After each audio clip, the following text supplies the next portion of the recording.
Bienvenue pour cette édition spéciale puisque nous recevons sur notre plateau l'un des fondateurs du site internet d'investigation Médiacité, Jacques Transo. Bonjour. Bonjour.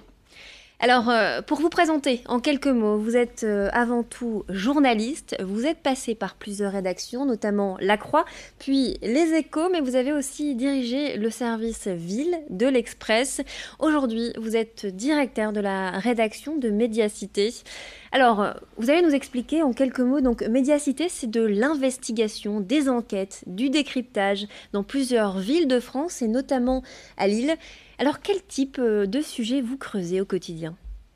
Vous avez raison, c'est de l'investigation au sens de l'enquête très approfondie ou du scoop. On étudie beaucoup de sujets différents pourvu qu'il y ait de l'importance pour la ville. C'est-à-dire on étudie un peu les coulisses de la ville et on observe le monde des décideurs, on observe les grosses décisions qui sont prises et on essaie de comprendre pourquoi elles sont prises, qui décide quoi et pourquoi ces décisions sont prises. Voilà le fond du fond, c'est les pouvoirs locaux en fait qu'on ausculte.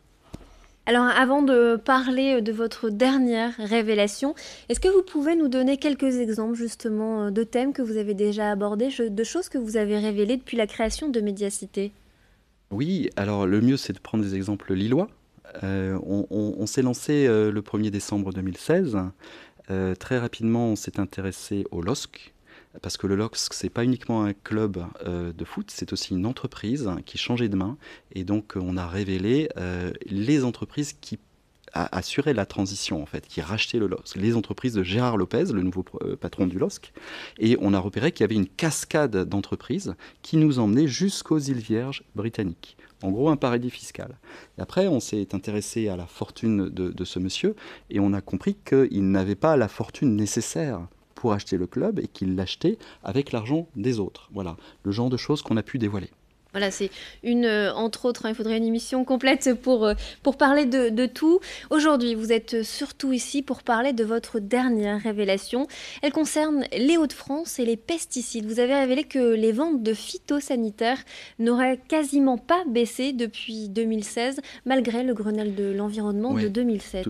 Tout à fait. Alors, on est très, très content d'avoir révélé ces chiffres qui ne concernent pas que les Hauts-de-France, mais l'ensemble de la France. Il s'agit de l'ensemble des ventes de pesticides réalisées en France entre 2009 et 2016. Et vous vous souvenez du Grenelle de l'environnement, on était en 2007. Là, il y avait un objectif de diminuer les tonnes de pesticides utilisés dans les champs et sur les maraîchages de 50% en 10 ans. Et en fait, ces chiffres révèlent que ça a continué à augmenter. Alors, pas dans des proportions énormes, 6%. Entre 2009 et 2016, mais ça a quand même continué à augmenter, dont le fameux glyphosate, qui est le composant essentiel du Roundup, le fameux herbicide de Monsanto, qui fait l'objet de l'actualité, puisque on réfléchit au niveau européen à l'interdire. Donc ce glyphosate a continué d'augmenter de 30%. Dans les Hauts-de-France, on s'est arrêté à la situation des différents départements. Le Nord est plutôt bien classé, au sens 23e pour le nombre de tonnes vendues. Donc, en revanche, la Somme, l'Aisne et également le Pas-de-Calais sont situés respectivement en 5e, 6e et 7e position en France pour le nombre de tonnes vendues chaque année de pesticides. Donc, il n'y a pas de recul, au contraire. Vous me parliez tout à l'heure des conséquences sur l'environnement, en tout cas des conséquences que tout le monde peut vivre au quotidien. Oui, c'est vrai, parce qu'on parle de pesticides, on ne sait pas exactement ce que ça recouvre. C'est compliqué parce qu'il y en a énormément des variétés. Il y a des pesticides qui sont bénéfiques, mais il y en a d'autres qui sont menaçants et d'autres qui sont cancérogènes. Et l'OMS le dit.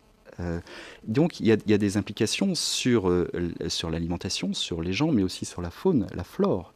Par exemple, c'est peut-être pas un hasard si on voit de moins en moins d'oiseaux dans les champs quand vous baladez dans la région, quand vous baladez le week-end. C'est quand même pas un hasard, sans doute, qu'il y ait moins de poissons dans les rivières. Quand on fait des études en fait sur la qualité des cours d'eau, on s'aperçoit qu'il y en a 1 sur 2 dont l'eau n'est plus jugée potable à cause du nombre de pesticides qu'on y retrouve. Et pour les nappes phréatiques, c'est à peu près 1/3 des nappes phréatiques françaises où le niveau de pesticides est supérieur à ce qu'il devrait être pour que l'eau soit considérée comme potable. Donc il y a un vrai enjeu sanitaire en quelque sorte. Médiacité, vous êtes les premiers à avoir révélé ces informations. Comment vous avez fait? Alors, écoutez, c'est de l'abnégation, c'est de la durée. On a frappé à la porte de la Banque nationale des ventes distributeurs de ces produits pesticides. C'était pendant très longtemps jugé un secret industriel et commercial. Et puis, il se trouve qu'une association a saisi une commission pour accéder aux documents en disant «Mais c'est d'intérêt général, c'est d'intérêt public, le public doit savoir». Et la commission lui a donné raison à cette association. Et donc, on s'est engouffré dans la brèche et on était les premiers, en association avec cette structure qui est bretonne, à toquer à la porte de cette Banque nationale des ventes et à révéler de ce fait ces chiffres. L'ensemble de ces chiffres que vous pourrez retrouver sur mediacité.fr. Voilà. C'est quoi le secret de l'investigation? C'est un travail de longue haleine, c'est avoir Oui. les bons contacts. Vous savez, l'investigation, en fait, le mot ne devrait pas exister, c'est de l'enquête approfondie. Donc il n'y a pas de secret à l'investigation, si ce n'est qu'il faut du temps. Combien de temps vous avez mis par exemple pour avoir ça? Là, on a travaillé plusieurs mois. Et on a fini par aboutir en septembre et on a formalisé les chiffres. Donc vous voyez, il faut du temps. Il faut du temps, de la compétence, il faut de l'espace pour pouvoir s'exprimer. Et en fait, quand vous écoutez les confrères, beaucoup se plaignent de ne plus avoir le temps d'enquêter. Et du coup, ça reste superficiel, souvent. Il faut faire trop de choses à la fois. Il faut écrire des articles sur le web, sur le papier. Il faut courir derrière l'actualité. Et le public, quelque part, est un peu frustré et un peu déçu de ça. Et les confrères le sont aussi. Donc nous, on a pris le contre-pied total et on publie peu, mais uniquement des enquêtes très approfondies. On va terminer avec ça. Vous cherchez des actionnaires, hein. C'est bien ça? Est-ce que vous Oui. avez un petit message à faire passer? Oui, oui, c'est gentil. Écoutez, oui, parce que tout travail d'investigation et tout travail journalistique, c'est aussi des moyens. Et donc, il y a des enjeux financiers. Donc, nous, on décide de bien payer nos confrères journalistes pour qu'ils produisent le meilleur d'eux-mêmes. Ils donnent le meilleur d'eux-mêmes.